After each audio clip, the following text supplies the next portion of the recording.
Hello and welcome to The Download from Wise Woman and Wordsmith, where insight meets inspiration. A space for creatives, dreamers and visionaries ready to spark new ideas, ignite purpose and reimagine possibilities. Here we share downloads of wisdom, stories and strategies to help you thrive in your creative journey. I'm your host, Jill Marshall. Tune in, connect and let the magic unfold.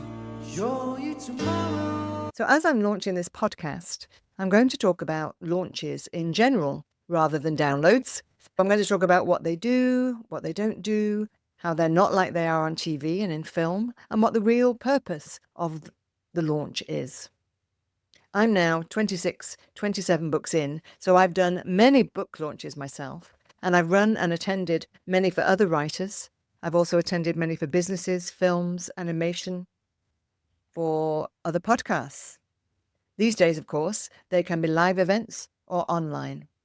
In fact, there are whole chunks of the internet now devoted to how to do your mainly online launch. Your formula, email links, lead magnets, websites, whole gurus, YouTube channels devoted to the launch. Of course, these days, what you're also trying to do, or perhaps mainly trying to do, is to tap into an algorithm, which is the purpose of all those formulae and so on.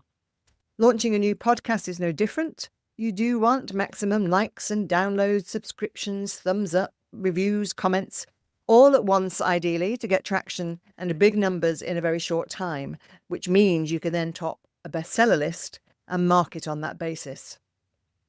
For me, of course, most of my experience is in book launches.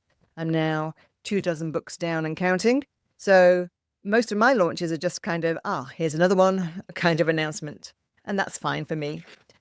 My main purpose for launching a new book is more to thank the people who've helped me co-create it, to honour whatever inspired it, and to let people know if it adds to or concludes a series. And this relates to that topic of what they do and don't do. They do honour your process and your people. They don't necessarily, although they can, instigate massive sales to strangers and a best-selling status. Of course, publishers and people with non-fiction books particularly, related to their subject matter, will aim for and may achieve this, but many don't, and many new creatives end up, a bit disappointed, sometimes a lot disappointed. Now, I personally blame TV and film for that disappointment. There tend to be two types of book launch on TV or in film. One is the cosy reading in a community bookshop to dozens of readers who then instantly buy the book and clamour for more. I notice the author is always reading a whole chapter, and that's something I learned very early not to do. Snippets, yes, whole chapters, no. These readings are very unrealistic. One film that I just saw had a brand new author reading from her promoted book 10 days after the publisher had taken it on. Now, honestly, they'd barely finished reading it and sharing it with the sales team by 10 days in.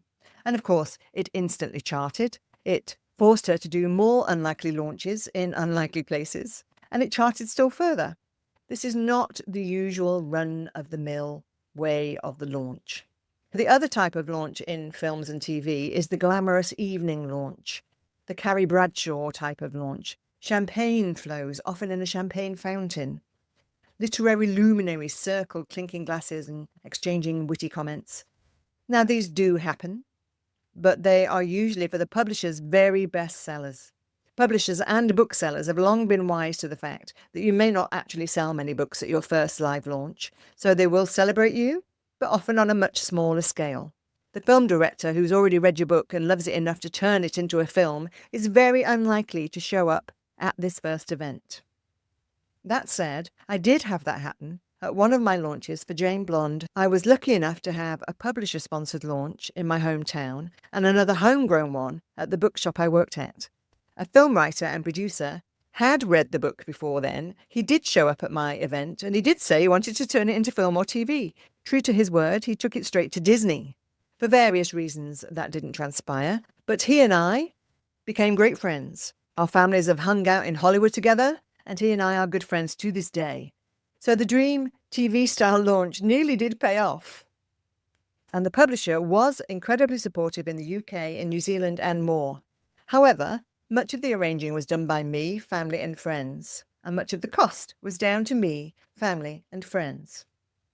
For instance, when it came to launching a new series about Doghead, Jack BC, and my picture book, Cave Tina Rocks, which both came out at the same time, I went all out on the historical themes and hired out the local museum.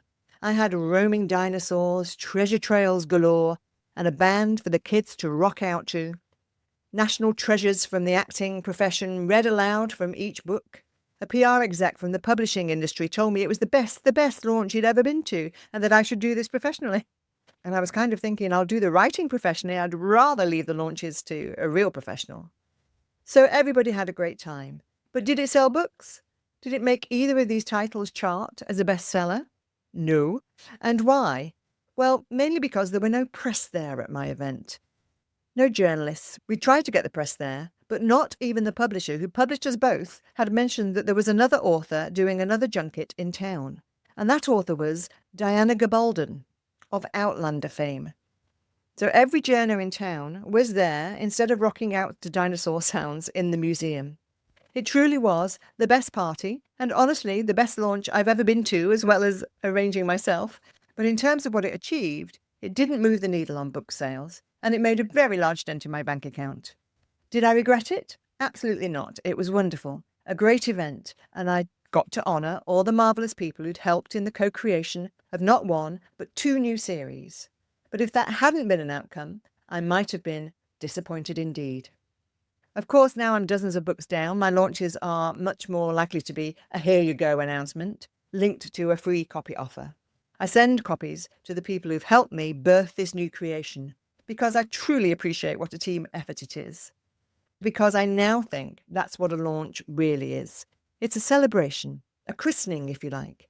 It's a chance to thank all those people who've supported you along the way, either directly or indirectly, and it is an opportunity to acknowledge that even if your new fill in the gaps, podcast, book, film, isn't a bestseller or instantly turned into merch or gathers you legions of followers, you've done something many people set out to do and never actually achieve. You finished what you started and put it out into the world. It's a boat launch with champagne bottles. And in that spirit of celebrating a new birth, I'd like to thank everyone who encouraged, shaped, and helped me to make this podcast a reality. It's a baby, and like all babies, I love it because it exists, full of love and light and laughter. I don't know where it will go on its journey as it floats out of the harbour, but here's hoping it's a lot of fun. So thanks for checking in. I'll see you in the next episode. With love, light and laughter. Bye for now. Thanks for tuning in to the Download podcast. Feel free to like, comment and share and all of that good stuff. And for more about my books, coaching and business services, please check out wisewomanandwordsmith.com.